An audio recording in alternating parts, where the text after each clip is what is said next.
ವಿಧಾನಸೌಧದ ಕಡೆ ಇದು ಹೋಟೆಲ್ನ ದೃಶ್ಯ ನೀವೀಗ ನೋಡ್ತಾ ಇರೋದು ತಾಜ್ ವೆಸ್ಟ್ ಎಂಡ್ ಹೋಟೆಲ್ಗೆ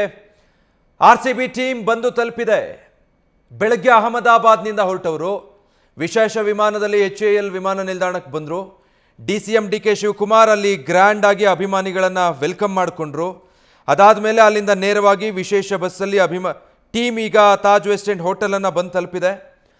ಹೋಟೆಲಲ್ಲಿ ಸ್ವಲ್ಪ ಸಮಯ ಬೇಕು ಫ್ರೆಶ್ ಅಪ್ ಆಗಬೇಕು ಯಾಕಂದ್ರೆ ಒಂದು ಲಾಂಗ್ ಜರ್ನಿ ಆಗಿದೆ ಗುಜರಾತ್ನ ಅಹಮದಾಬಾದ್ನಿಂದ ಬೆಂಗಳೂರಿಗೆ ಬಂದು ತಲುಪಿದ್ದಾರೆ ನಿನ್ನೆ ಫೀಲ್ಡಲ್ಲಿ ಅದ್ಭುತವಾಗಿ ಆಟ ಆಡಿದ್ದಾರೆ ಅದಾದಮೇಲೆ ರಾತ್ರಿ ಸೆಲೆಬ್ರೇಷನ್ ಆಗಿದೆ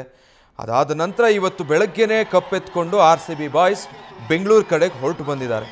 ಸೊ ಈಗ ಸ್ವಲ್ಪ ಇಲ್ಲಿ ಒಂದು ಸಣ್ಣ ಬ್ರೇಕ್ ಥರ ತಗೊಂಡು ಫ್ರೆಶ್ ಅಪ್ ಆಗ್ತಾರೆ ಅದಾದಮೇಲೆ ಇಲ್ಲಿಂದ ನೇರವಾಗಿ ವಿಧಾನಸೌಧಕ್ಕೆ ಬರ್ತಾರೆ ಈಗ ಆ ಟೀಮ್ ಬೆಂಗಳೂರಿನ ತಾಜ್ ವೆಸ್ಟ್ ಎಂಡ್ ಹೋಟೆಲ್ ತಲುಪಿರುವಂತಹ ದೃಶ್ಯವನ್ನ ನ್ಯೂಸ್ ಫಸ್ಟ್ ಸ್ಕ್ರೀನ್ ಮೇಲೆ ನೀವು ಗಮನಿಸ್ತಾ ಇದ್ದೀರಾ ಹೋಟೆಲ್ ಸಮೀಪ ಕೂಡ ದೊಡ್ಡ ಸಂಖ್ಯೆಯಲ್ಲಿ ಅಲ್ಲಿ ಪೊಲೀಸರನ್ನ ನಿಯೋಜನೆ ಮಾಡಿದ್ದಾರೆ ಎಲ್ಲ ಕಡೆ ಅಭಿಮಾನಿಗಳು ನೆರೆದಿರೋದ್ರಿಂದ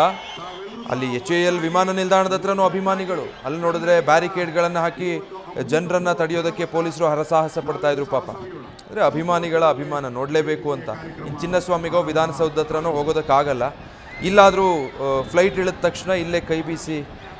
ನಮ್ಮ ನೆಚ್ಚಿನ ತಂಡವನ್ನು ಒಂದ್ಸಲ ನೋಡೋಣ ಅಂತ ಆಸೆ ಅಲ್ಲಿಂದ ತಾಜ್ ವೆಸ್ಟ್ ಎಂಡಿಗೆ ಬರೋವರೆಗೆ ಮಾರ್ಗದುದ್ದಕ್ಕೂ ರಸ್ತೆ ಇಕ್ಕೆಲಗಳಲ್ಲೂ ಜನ ಅಂದರೆ ಜನ ಫುಲ್ಲು ನಿಧಾನಕ್ಕೆ ಬಸ್ಸಲ್ಲಿ 2 ಬಸ್ಗಳಲ್ಲಿ ಕಪ್ ಹಿಡ್ಕೊಂಡು ಕೊಹ್ಲಿ ಮುಂದೆ ಸೀಟಲ್ಲಿ ಕೂತ್ಕೊಂಡು ಬೆಂಗಳೂರಲ್ಲಿ ಹೇಗಾಗ್ತಾ ಇದೆ ಸೆಲೆಬ್ರೇಷನ್ ಅನ್ನೋದನ್ನು ನೋಡಿ ಖುಷಿ ಪಡ್ತಾ ಈಗ ಹೋಟೆಲ್ ತಾಜ್ ವೆಸ್ಟ್ ಎಂಡನ್ನು ತಲುಪಿದ್ದಾರೆ ಕೆಲವೇ ಕ್ಷಣಗಳ ಮುಂಚೆ ಬಸ್ಸಿಂದ ಇಳಿದು ಅವರೆಲ್ಲ ಒಳಗೋಗ್ತಾ ಇರುವಂಥ ದೃಶ್ಯ ನೀವು ಗಮನಿಸ್ತಾ ಇದ್ದೀರಾ ಇಲ್ಲಿಂದ ಸ್ವಲ್ಪ ಹೊತ್ತಿಗೆ ಅವರು ವಿಧಾನಸೌಧವನ್ನು ತಲುಪಬೇಕು ಅಲ್ಲಿ ಈಗಾಗಲೇ ರಾಜ್ಯ ಸರ್ಕಾರದ ಕಡೆಯಿಂದ ಕಾರ್ಯಕ್ರಮಕ್ಕೆ ಅಂತ ಹೇಳಿ ವೇದಿಕೆ ಸಿದ್ಧಪಡಿಸಲಾಗಿದೆ ಅದನ್ನು ಈಗಾಗಲೇ DK ಶಿವಕುಮಾರ್ ಕೂಡ ಅದರ ಮೇಲುಸ್ತುವಾರಿಯನ್ನು ಗಮನಿಸ್ತಾ ಇದ್ರು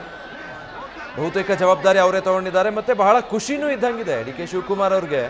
ಬರೀ ಸರ್ಕಾರದ ಕಡೆಯಿಂದ ಒಂದು ಕಾರ್ಯಕ್ರಮ ಮಾಡಿ ನಾವು ಒಂದು ಸನ್ಮಾನ ಮಾಡಬೇಕು ಅದು ನಮ್ಮ ಜವಾಬ್ದಾರಿ ಅನ್ನೋ ರೀತಿ ಇಲ್ಲ ಅವರು ತುಂಬ ಎಂಜಾಯ್ ಮಾಡ್ತಾ ಇದ್ದಾರೆ RCB ಕಪ್ ಗೆದ್ದಿರೋದನ್ನ ಕಾರಲ್ಲಿ ಹೋಗಬೇಕಾದ್ರೆ RCB ಫ್ಲಾಗ್ ಹಿಡ್ಕೊಂಡು ಹೋದ್ರು ಖುದ್ದಾಗಿ ಅವರೇ ಹೋಗಿ ಇಡೀ ಟೀಮ್ನ ವೆಲ್ಕಮ್ ಮಾಡ್ಕೊಂಡಂಥ ರೀತಿ ಅದಾದಮೇಲೆ ಈಗ ಎಲ್ಲದರ ಮೇಲ್ವಿಚಾರಣೆ ಮಾಡ್ತಾ ಇರೋದು ಅದೆಲ್ಲನೂ ನೋಡ್ತಾ ಇದ್ರೆ ಅವ್ರಿಗೂ ಕೂಡ ಬಹಳ ಖುಷಿ ಇದೆ ಬಹಳ ಜೋಶಲ್ಲಿ ಇದ್ದಾರೆ DCM DK ಶಿವಕುಮಾರ್ ಕೂಡ ಹಾಗಾಗಿನೇ ಖುದ್ದಾಗಿ ಎಲ್ಲ ಓಡಾಟ ತಾವೇ ನಡೆಸ್ತಾ ಇದ್ದಾರೆ ನ್ಯೂಸ್ ಫಸ್ಟ್ ನಿರ್ಭೀತಿಯಿಂದ ನಿಮ್ಮ ಪರವಾಗಿ